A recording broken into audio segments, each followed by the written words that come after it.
Welcome! In front of me I have BLACKVIEW X1 smartwatch, and I'm gonna show you how to change the screen timeout duration on this watch. Basically how quickly the screen turns off after you stop using your watch.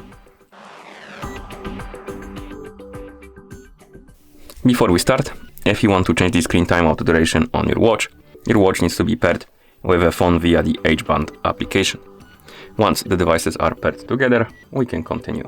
And now we can open the H-band application on the phone that is paired with our watch.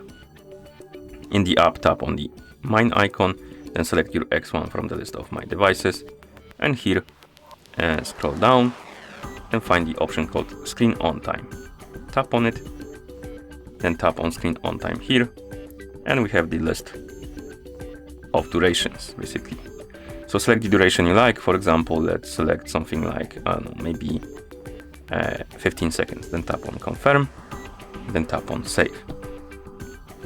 And now when I wake up the screen on our watch, it should stay up for 15 seconds and then turn off automatically. Like this. Okay, and once you're done, you can close the app. And that's how you change the screen timeout duration on this watch. Thank you for watching. If you found this video helpful, please consider subscribing to our channel and leaving a like on the video.